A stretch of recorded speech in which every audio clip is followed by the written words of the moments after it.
Assalamualaikum warahmatullahi wabarakatuh. Pada video kali ini saya akan membahas tentang permasalahan dalam formulasi sediaan granul effervescent dan juga tablet. Untuk materi ini adalah materi terakhir dari kuliah teori sediaan solida ya sebelum UAS. Oke, langsung saja. Nah, pertama kita akan memasuki permasalahan dalam sediaan granul effervescent terlebih dahulu. Nah, kalian sudah belajar sebelumnya bahwa granul effervescent itu adalah suatu sediaan yang mengandung bahan asam dan juga basa. Basanya sendiri bisa dari basa karbonat atau dari bikarbonat. Yang kemudian sediaan tersebut apabila bereaksi dengan air akan menghasilkan gas karbon dioksida. Sehingga sebelum digunakan kita harus melarutkan sediaan tersebut di dalam air terlebih dahulu ya. Nah, titik kritis dalam proses pembuatan granul effervescent ini otomatis adalah kita harus menghindari reaksi langsung antara asam dan basa serta terbebasnya dari air. Jadi dijauhkan dari air. Jadi titik kritisnya di situ. Kita harus menghindari kelembapan yang terlalu tinggi ya, atau menghindari reaksi apapun dari sediaan tersebut dengan air. Supaya apa? Supaya tidak terjadi reaksi dini. Nah, reaksi dini adalah reaksi yang terjadi sebelum digunakan oleh pasien. Jadi sebelum digunakan pasien, seharusnya kan sediaan granul effervescent itu tidak boleh bereaksi dengan air. Nah, jika sudah bereaksi dengan air terlebih dahulu, maka akan terjadi reaksi dini. Akibatnya apa? Akibatnya jika dilarutkan ke dalam air saat pasien menggunakan, reaksi karbonasinya tidak akan terjadi maksimal. Ya. Jadi saat akan digunakan, baru dia membutuhkan air agar terbentuk gas karbon dioksida atau gas CO2.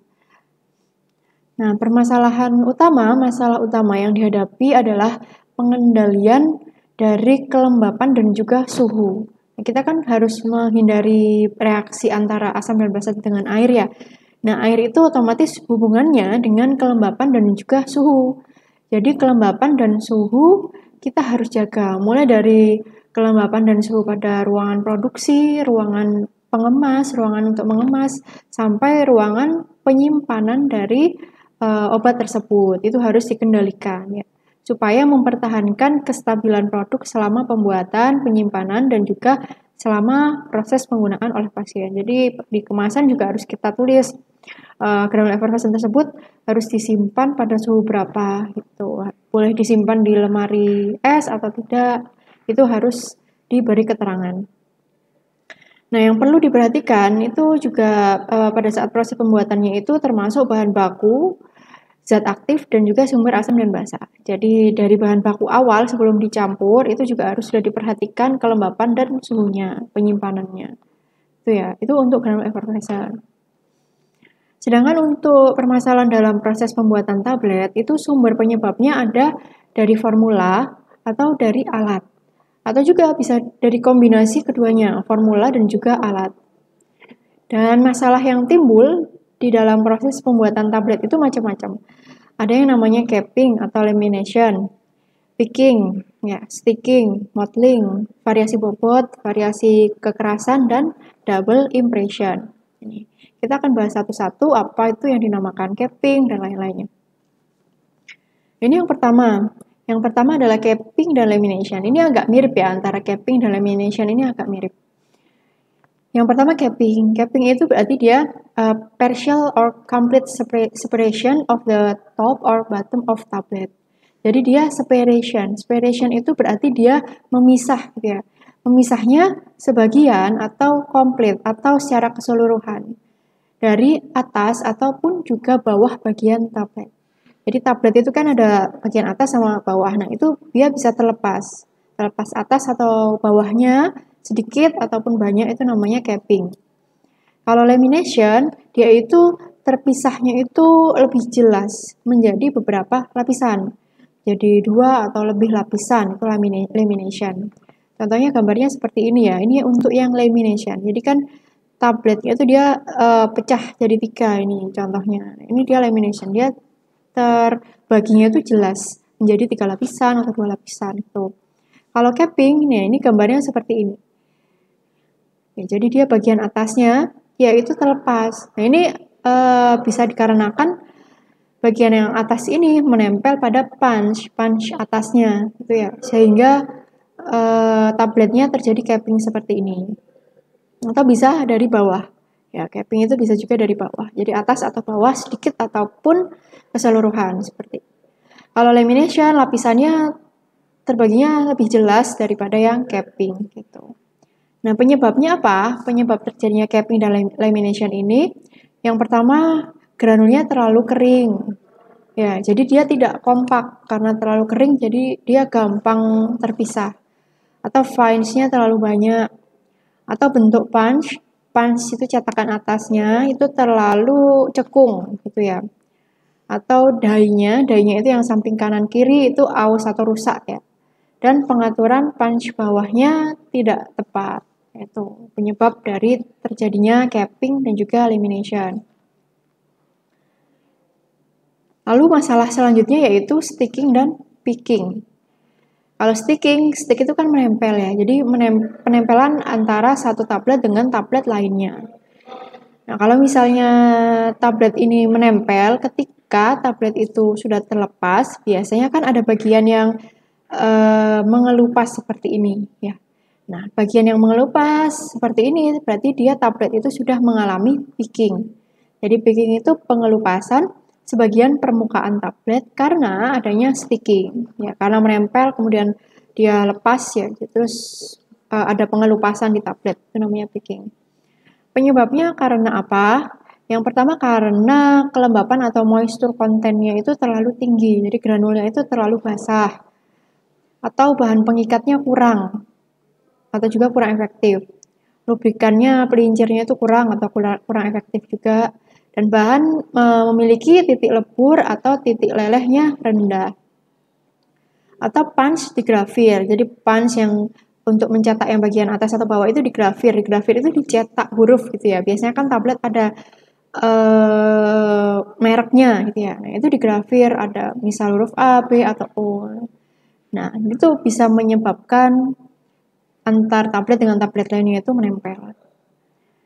Nah, punch yang digrafir ini juga selain menimbulkan masalah sticking dan picking juga menimbulkan masalah double impression. Double impression ini berarti mencetaknya itu kedobelan, jadi 2 kali gitu ya. Jadi hurufnya tercetaknya itu 2 kali. Nah, ini masalah yang timbul karena punch yang digrafir atau dicetak huruf atau merek. Masalah selanjutnya yaitu mottling. Mottling ini yaitu pewarnaan yang tidak merata pada tablet, seperti gambar seperti ini ya. Jadi warnanya kan macam-macam, tidak rata seperti ini. Penyebabnya, yang pertama karena warna obat atau hasil degradasinya tidak sama dengan warna eksipien. Jadi warna eksipien, bahan tambahan, dengan warna obatnya itu beda, warna bahan aktifnya itu beda. Jadi ketika dicampur, nah itu akhirnya tidak homogen. Atau migrasi bahan pewarna. Migrasi bahan pewarna ini berarti bahan pewarna yang kita tambahkan itu tidak bisa tercampur merata sehingga dia ada di jika disampling itu tidak sama ya. Jadi misal di bawah ada, di atas nggak ada, seperti itu ya ketika dicampur. Nah, itu terjadi migrasi. Jadi perpindahan zat pewarna. Atau larutan bahan pengikat yang diberi pewarna. Larutan bahan pengikat yang diberi pewarna ini juga sedikit menyulitkan pada saat proses penghomogenan granul tablet atau granul effervescent. Sehingga menyebabkan terjadinya mottling ini ya. Jadi permasalahan mottling, picking, kemudian sticking, nah itu juga bisa terjadi pada tablet effervescent ya. Jadi tidak hanya pada tablet biasa saja, tapi tablet effervescent juga bisa. Jadi ini intinya pada sediaan tablet, entah itu tablet effervescent atau tablet biasa. Lalu atau permasalahan yang lainnya yaitu variasi bobot dan variasi kekerasan tablet. Nah, variasi berarti dia beda-beda gitu ya, bobot satu tablet dengan bobot tablet yang lain itu ukurannya terlalu beragam gitu. Nah, ini diakibatkan karena apa? Yang pertama karena ukuran dan distribusi ukuran partikelnya tidak merata. Jadi ukuran partikelnya itu terlalu jauh bedanya gitu. Lalu karena alirannya tidak baik. Ya.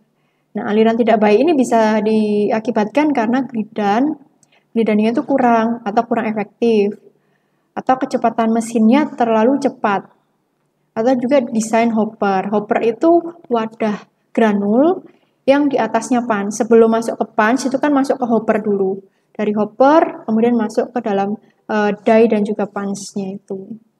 Itu desain hoppernya kurang tepat sehingga aliran dari hopper ke die dan juga punch itu tidak baik.